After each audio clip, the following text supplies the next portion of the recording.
I'd like to welcome you to the talk from the Boston Fetal Cardiac Intervention Program. I'm Louise Wilkins Haug. I've been the maternal fetal interventionist for the program since its beginning in 2001 and would like to bring to you today where we are currently with the program. I have no disclosures. So where did we start and where are we today? I think over the span of more than 15 years, we've certainly looked at how do you evaluate a fetal intervention overall, and then specifically for that intervention, in our case, the fetal cardiac intervention, what are the outcomes and then what are the complications? And then lastly, as importantly, is what are the unanswered questions that remain? So when we started in on the fetal cardiac intervention program, we had to feel that we had a sense of what the natural history was. Not only the natural history of the neonate with hypoplastic left heart syndrome, as I'm showing here, but also the natural history of the fetus. So at the point in time when we started this program, certainly the options for the neonate with hypoplastic left heart syndrome were basically three, and in many areas of the country, these remain the three options. Compassionate care, as the infants born with hypoplastic left heart syndrome without repair, it's a life-limiting disorder very quickly in the newborn period. Certainly, then there's also the options of heart transplantation, given the complications of long-term survival even after surgery when converted to a single ventricle. And then lastly, there's been a lot of progression in the development of a three-staged Norwood procedure, which initially takes the hypoplastic left heart and realigns the vascular flows so that over a process of 3 stages, the left ventricle is isolated and the systemic circulation for the heart then becomes dependent upon the right ventricle, leaving the infant and then the child with a single ventricular heart. And as you can see here, it requires quite a bit of staged procedures in order to have both the cardiac inflow and then the outflow be dependent on one ventricle, which is the right side. Now, as we knew, as we started in the program more than 15 years ago, there had been in the late 90s, as you can see here, quite an improvement in the survival at the year after a stage 1 of the Norwood. So essentially that first of 3 stages where they're going to convert to a single ventricle heart. So as shown in this graph, the survivorship for stage 1 procedures had gone from less than 50% to well close to above 90%. So I think the question, though, arose at that point in time, while the survivorship of being able to technically convert to a single ventricle had improved greatly, there were follow-up concerns that were starting to appear around 2000. Certainly some of these infants who had been converted over to a single right-sided ventricle were experiencing sudden death. As they became older, they were undergoing congestive heart failure and a need then for transplantation. And there was also a growing recognition that these infants had a neurologic deficit which was long-lasting, and at that point in time was unclear whether it was related to the procedures themselves or just the single ventricle physiology. I think all three of these concerns arose from the understanding that conversion to a single ventricle then has the neonate child and developing individual reliant for their higher pressure systemic circulation from their right ventricle, which was never initially geared to that level of pressures. So as you can see here, we also looked to make sure that we had some history about how the fetus with hypoplastic heart syndrome develops. And in this first image here is a normal 4-chamber heart. As you can see here, this is clearly a hypoplastic left heart from early in gestation. At this 18-week scan, there's been no development of the left ventricle and usually associated with significant inflow and outflow damage to the valves, either as a primary or secondary etiology with severe stenosis or atresia. We did, however, notice that certainly in many persons' experience, as they began following some of these infants through the second trimester with a greater utility and use of second trimester ultrasound scanning, that there were infants that had what appeared to be a normal 4-stage heart on their 18-week scan, who on delivery then were noted to have hypoplastic left heart. And at times, parents came back saying our scans were normal at 18 weeks. What occurred? And it became recognized during the late 90s that for these infants who appeared to have normal 4-chamber views at 18 weeks, they indeed have a 4-chamber view that was normal, but if the aortic valve had been interrogated very closely, it could be seen that there was decreasing size and stenosis to the aortic valve, typically not atresia, but certainly a very severe aortic stenosis that was then impeding flow across the valve and increasing the left ventricle pressure. What was developed then through the late 90s and the early 2000s as we started this program were criteria that were published in several different studies, as you can see from our combined program here with Boston Children's Hospital, to really try to identify who was the infant who had hypoplastic left heart, who initially at their second trimester ultrasound had what appeared to be a normal 4-chamber. And we were very careful and focused on assuring that we selected candidates who had a potential to still retain their left ventricle despite severe aortic stenosis. But we also wanted to make sure that we were not erring on the other side, that this was a fetus who was going to have aortic stenosis but not progress on to hypoplastic left heart. And so certainly these 4 characteristics here, which really look at whether or not the physiologic flow has altered in the left ventricle, became very important as parameters to use to say that not only was there decreased flow across the aortic valve, as noted here in one of the criteria, but then also that the physiology had changed so that there was still length left to the left ventricle, but certainly there was altered flow dynamics, that there was reversal, there was retrograde flow in the aortic arch, so that there was not enough flow across the valve to keep antegrated flow present, and then there was also a change in flow across the foraminal valley so that there was now reverse flow across the foraminal valley. So these considerations were then found to be highly predictive of a severe aortic stenosis in the second trimester that was going to progress on to a hypoplastic left heart if no intervention was performed. And the proposed approach was very similar to that which is taken in the infant and newborn who has an aortic stenosis but who has continued flow and doesn't progress to hypoplastic left heart. So indeed there are some rare children who have aortic stenosis and as a neonate or a young infant are identified and then have a cath procedure performed once they're delivered. However, in the instances where the physiologic flow has already reversed, the proposed procedure was similar to what's done in the neonate.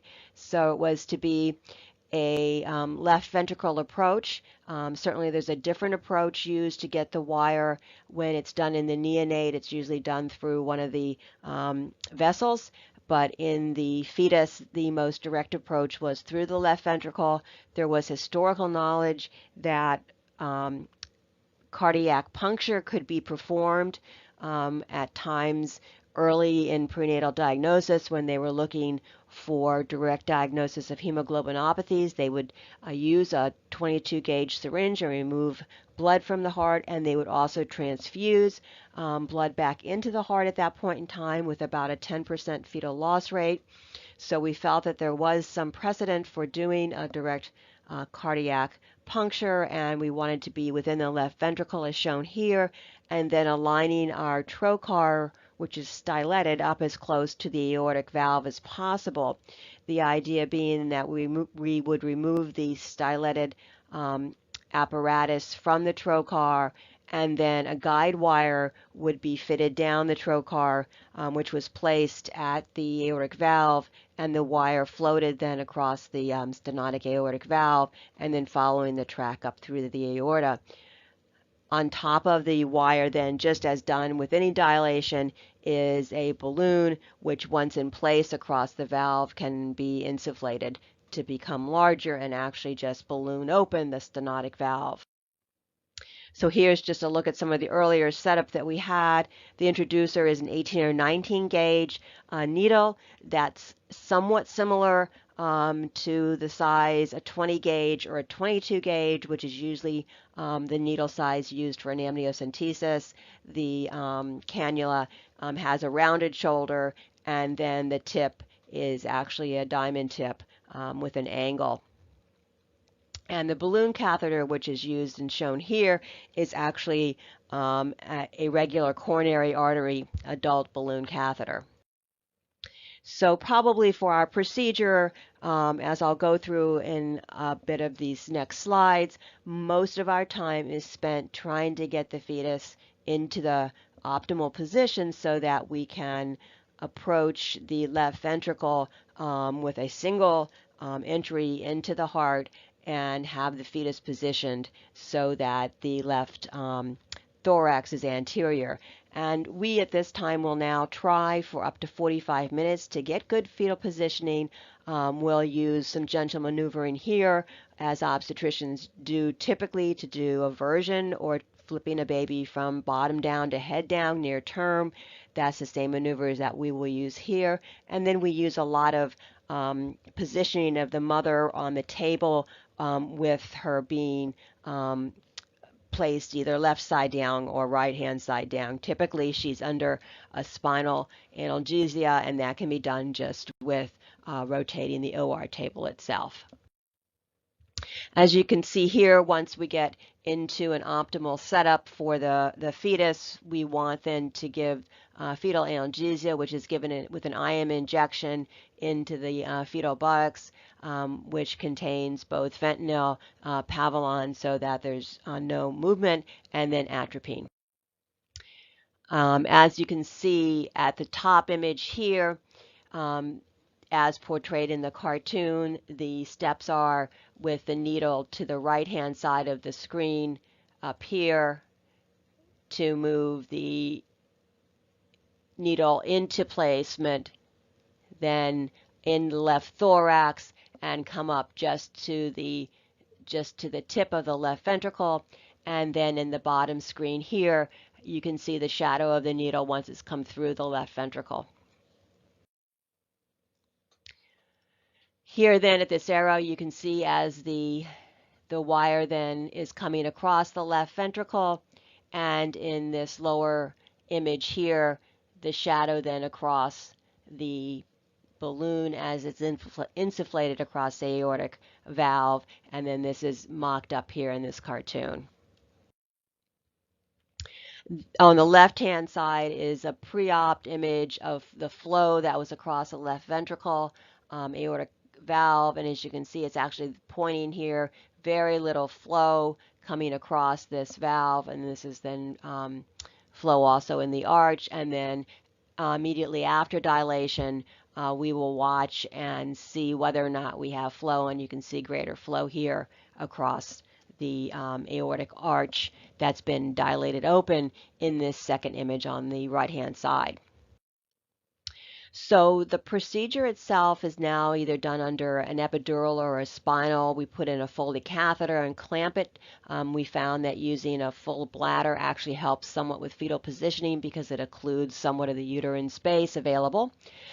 Cases are usually about 90 minutes in duration. The majority of that time is spent in trying to get the fetus into a correct position. On average, we'll spend maybe 20 minutes having placed the needle within the abdominal cavity. Much of that time, though, is spent realigning, making sure we have the best trajectory, getting into the amniotic fluid, If there's been patient consent, we'll do an amniocentesis for genetic studies if those have not already been performed. Once in the amniotic fluid, though, we will again reposition, make sure that we can come above or below any arms or umbilical cord that are present, and then, as I showed, come up right up to the skin before we make the last adjustment. The average is then no more than about 5 minutes within the fetus, and 65% of the time we can come into the left ventricle and come to the valve on the first pass. The majority of women then are discharged the next day. We've occasionally had individuals go home that evening if they're doing well. So our first 100 cases out of the 160 that we've done now, the technical outcomes, meaning how likely is it that we will be able to get the fetus into position and come into the left ventricle and successfully have a balloon come across, with the technical success being judged as immediate flow then identified across the area that was dilated at the valve. So as you can see here, this in quartiles coming from our first 25 that we did, which is 68% technical success, and then with our last 25 that we did coming to 100, we had an improvement in our technical success, which I'm sure reflects just our gain in knowledge and ability to maneuver and to use other assistance, such as just turning the mother from side to side to get our optimal fetal position. Earlier on, and some changes that we've made is why were we not technically successful. The majority of times it was not because we couldn't get into the left ventricle, but I think certainly we are more selective now to be sure that we don't have aortic atresia, and we do have a minimal amount of flow. As you can see here, the greatest cause as to why we could not technically open the valve, we just couldn't get across the valve, and some of those were truly atretic. In some instances, we stopped if we had a bradycardia. Among the first 100 cases, what have been the cardiac outcomes for the cases? Again, I think as you can see here, the cardiac outcomes, the likelihood that there's going to be a child with two ventricles has increased to about 50%.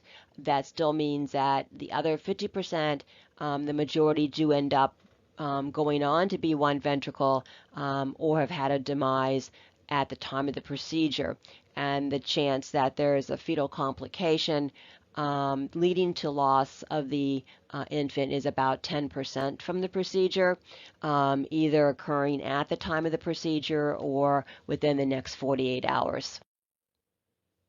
So those fetal losses, they are weighted, that 10% is weighted somewhat to the first 25 cases, and I think over the duration of the time that we've been doing the procedure in the 100 cases, we've improved our in utero resuscitation protocols with being able to drain pericardial effusions more quickly when they occur, and then also administering cardiac resuscitation with epinephrine and bicarb directly into the cardiac structure.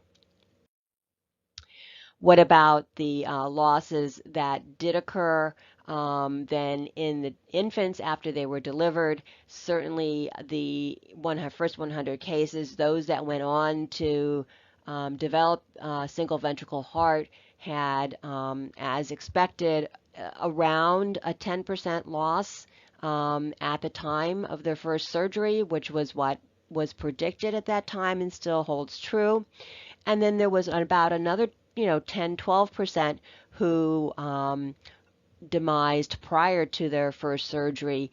Some of those, one child was actually comfort care, one child had sepsis, and one had gone on to cardiac transplantation and then demised. So certainly around the same, maybe 10 to 15% chance of not surviving, to your first stage, and then about another 10% chance, which was pretty universal across the country, of demise surrounding your first stage. with the children who had attained then a two-ventricle heart with a technically successful dilation, there were no deaths in the neonatal period among this group. So that was a significant difference for the first 100 cases that we did. I think then to also look among our first 100 cases out beyond the neonatal period, and certainly the Kaplan-Meier curves showed a significant difference as these children became older. Those who had gone on to have a hypoplastic left heart at birth, despite having the dilation done, they had a higher rate of death than as they went through childhood, often due, as was being seen, to sudden death or need for transplantation. The upper line, the dark maroon line at the top up here then, I think as you can see, had a much better Kaplan-Meier curve, reflecting the fact that the only loss in childhood that we had among the infants who went on to maintain their left ventricle and to have a functional two-ventricle heart after having the dilation done was an accidental car death among a child at about 2 years of age. What about the actual cardiac function and need for repairs among those first 100 cases? Even if the children were felt to have biventricular function as neonates, while they had a much better survival curve, they certainly all have had cardiac procedures. Half of them have had their valve replaced, and most of them have had further dilations done. The difference being is that they've been able to maintain biventricular function and able to use that left ventricle for systemic support. So while they've had interventions done, their overall survivorship has been improved because they have not had their cardiac function converted to the right-hand side. So what are our new areas of investigation? I think that, it's still a question that needs to be pursued as to why only about 50% of those with a technically successful intervention with an open fetal aortic valve are able to go on to retain left ventricular function. And I think we really have a limited understanding of myocardial health and a limited understanding of what the initial mechanism has been.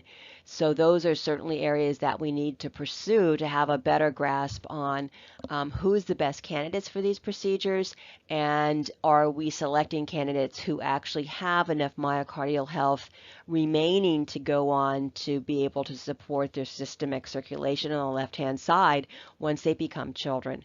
Then the second question is it reasonable to continue if we never get better than a half of the children with biventricular function? Now, certainly one could argue that it is because their survivorship is better, but I think a more crucial question for us was also, are we able to alter the neurologic outcomes that seem to be related to the altered blood flow in utero?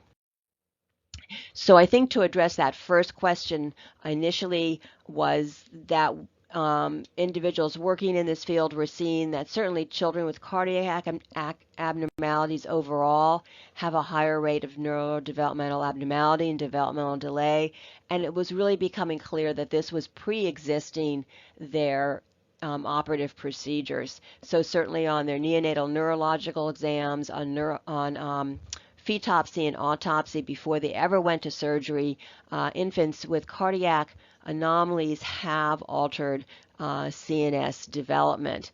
And certainly those infants who have hypoplastic left heart were at the highest risk for these neurologic changes even before any surgeries were done. So we have looked initially at those fetuses who have biventricular function. Their MCA Dopplers really were unchanged despite improving their left function in utero, maybe reflecting that the cerebral vascular impedance was already set.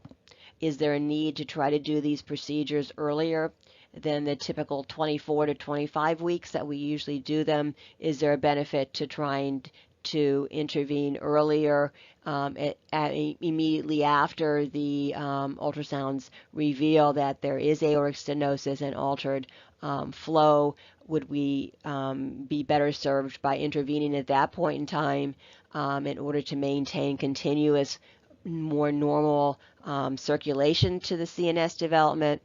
And certainly we did see in a small group of infants who went on to have biventricular function after they had a technically successful aortic valve dilation that their CNS volume measurements initially increased, but they ended up at the same endpoint as their univentricular counterparts, showing that even though we maintained or initially were able to sustain normal circulation to the CNS as it developed, it somehow had a preset so that they ended up at the same point. So I think there are really some unanswered questions there about the initial CNS development in the infants and whether it is all totally related to what was thought to be altered flow from the hypoplastic left heart as it developed.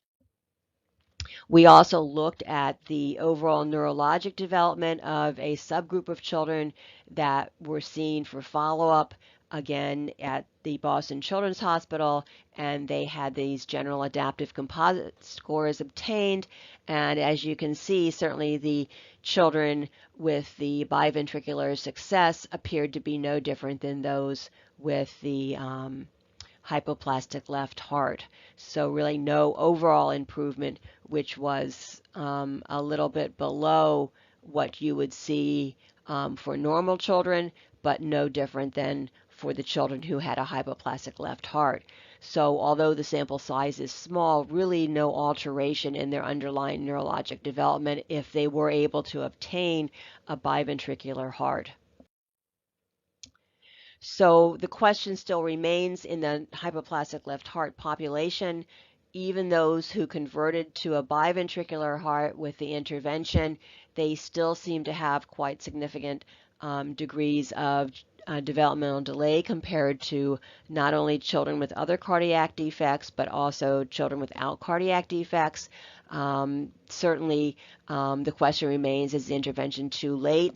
Are we not able to maintain antegrade flow to the developing CNS areas continuously, or is there some other underlying CNS pathology that is going with the hypoplastic left heart but may not be tied entirely to flow itself? So certainly an open area to investigate.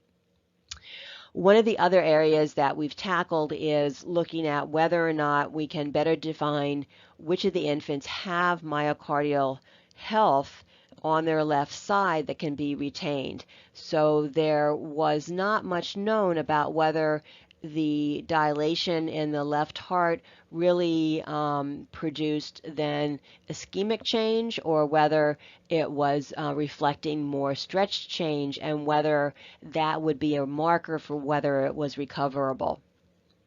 So we know that there are certainly natriuretic peptides, the BNPs, that are used for measuring both myocardial stretch and volume in pediatric cardiac conditions. Those were available to us to be able to assess in the amniotic fluid so that we would have some marker to look at not only what was the underlying degree of damage to the heart, but also could these then also be playing a role then in actual potential repair of the cardiovascular tissue. So not only could the BNPs reflect whether there had been substantial damage, but whether they are playing a role then in ongoing damage as well. So we had and have an ongoing study where we have consented the patients for amniotic fluid obtained before the procedure is done.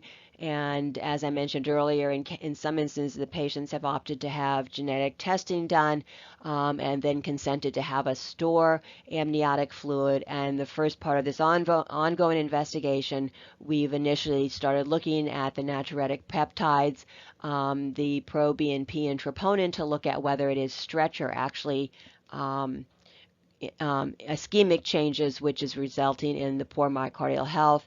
We also have ongoing studies looking at other inflammatory markers, looking at microRNAs for pathway assessments, and then looking at sequencing and trying to identify underlying cardiac genes that may have co-influence in developing the CNS, which appears to be so altered in hypoplastic left heart, even once their valves are open.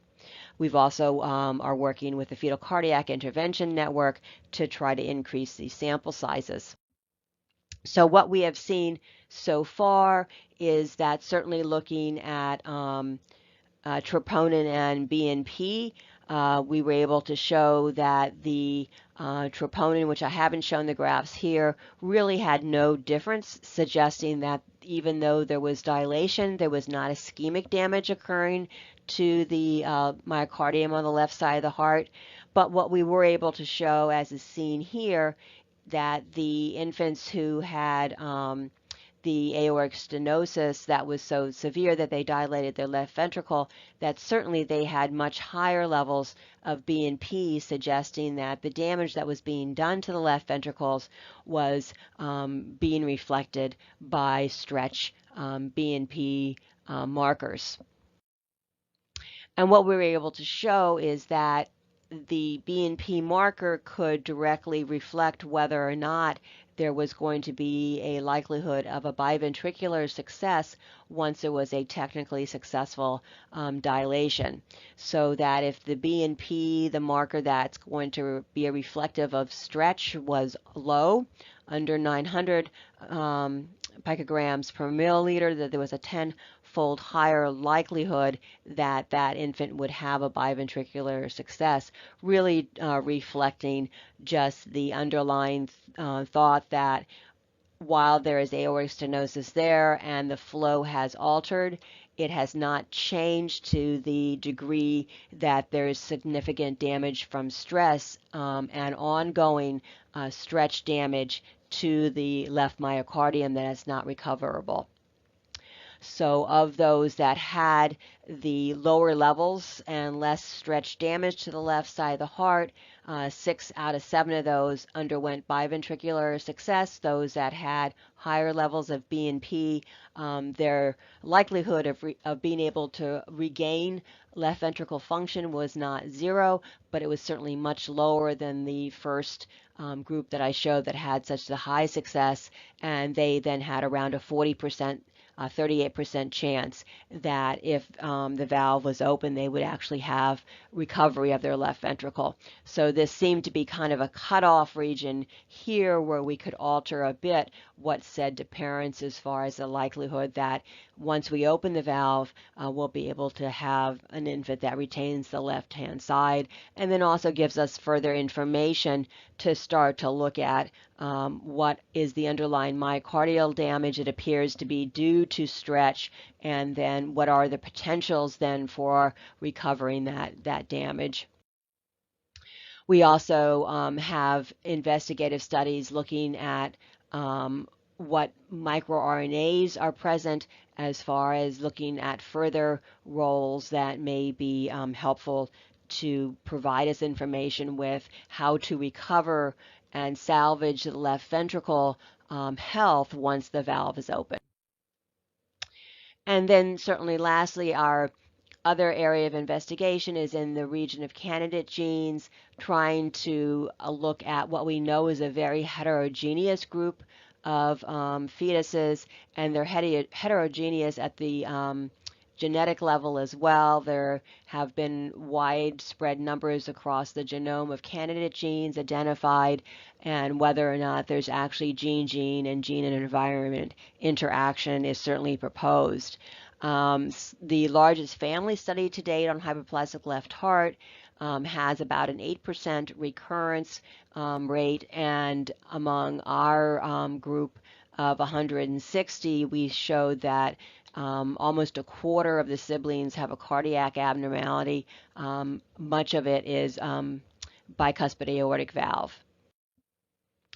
Interestingly, among our group of aortic stenosis evolving hypoplastic left heart syndrome, we have a large predominance of male fetuses. Most of them have been 46XY, although we do have some patients who are 46XY, 45 mosaics, and some 45 Turner syndrome patients. So there seems to be a predominance of males among these very select group who are aortic stenosis evolving hypoplastic left heart. Among our group, we saw that there was an 11% chance. So there was a first degree relative with congenital heart disease. Most of these were aortic stenosis occurring either in the fathers or the siblings. So that's much higher than you would expect for aortic stenosis, which usually occurs in about 1% of the general population, and certainly represents an opportunity for whole exome sequencing to look at what are the particular regions that appear to be most altered. So certainly the take-home points for the fetal cardiac intervention talk and for our program is that at this point in time we feel that percutaneous fetal cardiac intervention under ultrasound guidance is certainly technically possible. It can be done with a percutaneous approach and really has minimal maternal risk associated with it. Overall, biventricular circulation can be achieved in about half of the children, and certainly there are opportunities for us to further refine what that 50% success rate for biventricular function is, and there are a growing number of other ultrasound and echo parameters we can use, as well as certainly what I mentioned about the BNP levels, where we can try to isolate who are the children who have closer to an 80% chance of biventricular function and who are those who are closer to the 40% chance. Certainly among those children who achieve a biventricular function, they have a much lower mortality rate, but they do have ongoing cardiac and health issues. It really is important for parents to understand that we can get to a biventricular state. It does not mean that these children are not going to have ongoing cardiac and other health and growth issues, and certainly is an ability to alter the overall mortality, but perhaps we need to do a better job at selecting who are those who are going to have less cardiac morbidity afterwards.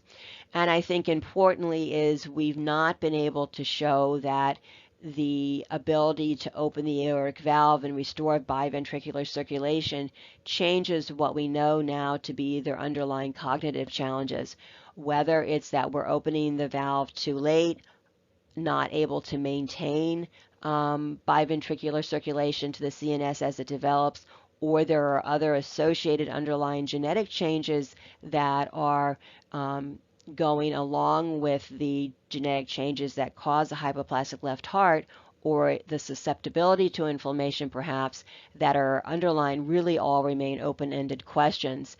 And then certainly we're aggressively pursuing assessment of the amniotic fluid that we have stored and that we consent patients for, really to optimize our patient selection as to which fetus has myocardium that is really salvageable if we open the aortic valve, and also to explore other etiologies for treatment and understand what the underlying mechanisms are and the connection to the developmental delay. So to end with this, I wanted to present this cartoon which says, to the scared patient, we have two options, either evidence-based treatment or an exciting, risky alternative, and really just stress the commitment of any program intervening in fetal cardiac intervention or any fetal procedure to really take a stand back and look not only at the procedure but the underlying disease state and what we're able to do and the information we're able to obtain and what are the next steps for treatment. Certainly, many thanks to the large number of colleagues involved in this initiative, Wayne Turetsky, the cardiologist who has driven this from the pediatric cardiology standpoint, Carol Benson, who a radiologist who has guided almost all of the intervention procedures, and then the cardiac team as well, the fetal anesthesiologist, the cardiac surgeons afterwards, and the nurses who were involved in helping maintain this program.